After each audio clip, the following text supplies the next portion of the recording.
Hello. I've been asked a fair bit to talk about some of the figures as well. I've got quite a collection of figures developed over the years.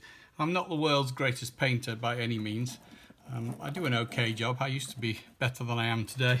I also don't have much time, I'm afraid, with all the rule development. But one thing I do is a lot of basing and rebasing and buying of figures. So I thought I'd share with you my sort of time efficient method for actually doing some basing. So let me show you where I start out when I do this. I start out with this is polyfiller. So it's an everyday all-purpose polyfiller you can get from any builder's merchant, any builder's warehouse. And I mix it with some acrylic paint to create a base colour. So that actually what I've got is a mix where even if it chips, it's that colour all the way through. So I've got two colours going there. I've got one dark brown one and one sandy one. And all I'm going to do is actually use various items to actually put some of those on the bases. So if we take this one, I'm just doing a few chariots at the moment. The chariot there, this one's got a fair bit of stones on, which I'll leave in place, I think. I want to brown these up because I want to match them into some other chariots that I've got. So I'll probably do this a little quicker and slightly less carefully than I would on average, but it probably will come out okay. This stuff, once it's on, is very solid. It will help hold the figures in place as well, in addition to whatever glue you've used to place them on their bases. I generally use MDF bases. In the UK I get those from Jeff Pearson at a place called Lavercraft, or from War Bases you can get them, and they're all ready cut.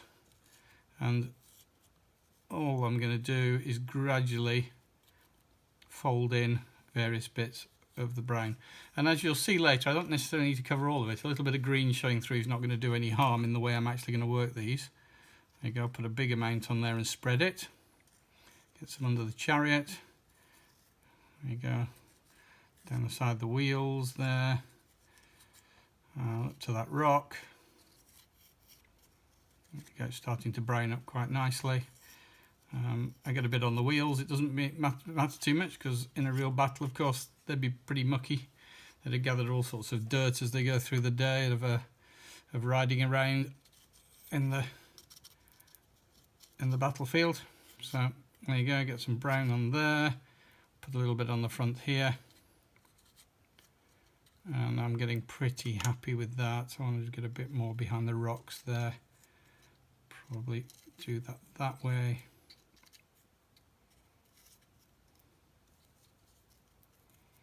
That will do pretty well, I think. So then the next tip, when you've done this, is use your finger, run your finger down the edge. It gives you a nice crisp edge. I'm going to repeat that as you do various bits of basing.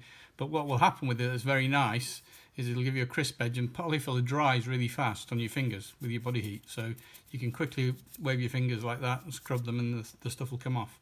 So that one I can leave there. It'll dry in about 20 minutes. It will be dry enough to do more work on. I've also got some over here. I've got some Nubian bowmen that I've been working on. I'll pop those there for a minute. They've got the desert version, and I've got a Gothic general there, and I've got one of the other chariots ready to go. So all I do after that is I use PVA glue, which is probably the modeller's favourite thing. It's fantastic stuff. Water soluble, very grippy. And actually I use that to put various different media onto the base to bring it to life. So let's just do a bit of work with this chariot, for instance, here. I'm going to pick out high-ish bits first of all, because I quite like to have those covered with grass, because if you think about how grass is, it's going to stand up from the ground level quite a bit. So wherever I've got raised bits, I quite fancy putting some grass on. So you can see there I've covered a load of raised areas on the base. I'm going to keep going around the rest of it. Might put a couple of block areas as well. I think we'll have a block area here. There we go. And then I'll use a mix of different items. So I've got some 2mm pieces of, I'll put it there, it'll be easier to work with. You can probably see it much better. Some 2mm pieces, you can see them as they go on. Probably have to do it like that. I don't want to spill them into the other stuff, but You see this stuff, it goes on fantastically, gives you an instant feel of grass. I'll just polish that off a bit more distant for a second. And I'll bring it back and show it to you. There's not quite spaced just in front of the camera there, but you'll see. Right, I haven't done anything yet, but put some mixed grass on it. A few stones gone in there, which is fine. So already that's coming to life. So let me try the next bit. I'm going to put some other media on it. So often in the depression areas, I'll put stones. So I'm going to put some there, and I'm going to put some there. That'll do nicely. So I'm going to put stones in those sections there.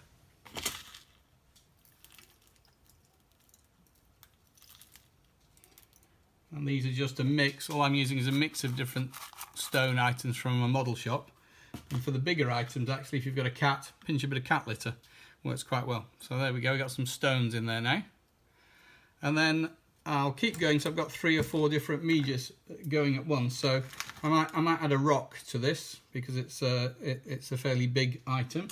So one of the others has got a rock, so let's just take a good dollop of glue and let's have a, there we go. It's got us a rock on the edge there. I will also use these ready-made grass tufts of various types, which are very nice, but I'll tend to put them on always with the PVA, because the PVA has got much better traction than their standard glue. So there you go, I've put one on the end there. I think I'll put another one on another side. Let's have another one. You can mix these up for variety, of course. Boom. There we go.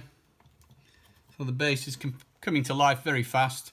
And the last thing I'll often do to give it some texture and a bit of darkness to it is I'll put a bit of grit or sand in some of the places that are left, just to dampen the brown effect off a little bit. So I'm going to do that sort of here. I'll have to pinch my sand back. I have a few beaches nearby, so I'm blessed with plenty of opportunity to pinch a cup of sand from nature. And let's see where we get to with the chariot. And again, I'll work my way down the edges just to make sure I'm feeling comfortable with it. And a little bit of a blow, that helps get some of the bits off. And there you have it. There's a chariot that's come to life quite quickly. And you can see how fast the technique is. So it's not taking me hours and hours to base up figures, but the net effect is nice. And when I put them on the table en masse, they look very, very good. I can't match some of the world experts in how they base or paint. That's beyond me. So that's kind of my sort of level. So let's do these desert ones as well. Those ones, obviously, a fair bit of deserty stuff is going to work. Stones are quite good again in the gaps. So it's amazing how you add one thing and it comes to life. So just some stones in the middle and that's come to life already. There wouldn't be a lot of grass in these, so I'll put a fair bit of sand around it to break up the desert. And if it chips off, then the desert colour underneath is going to keep it going quite nicely. So here we go. Quite liberal with that. Give it a blow. There we go. So you can see how that's dampened it down a little bit, giving it a little less dramatic effect. And then I wouldn't do much grass work on these, but I'll put a bit. So I'll have a little section of grass there. And there you have it. All based up and ready to go.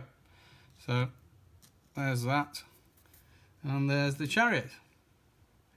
I think I'll finish all these off quickly. They won't take me very long. I'll get them done before I have to go pick my daughter up from school. Hope that helps.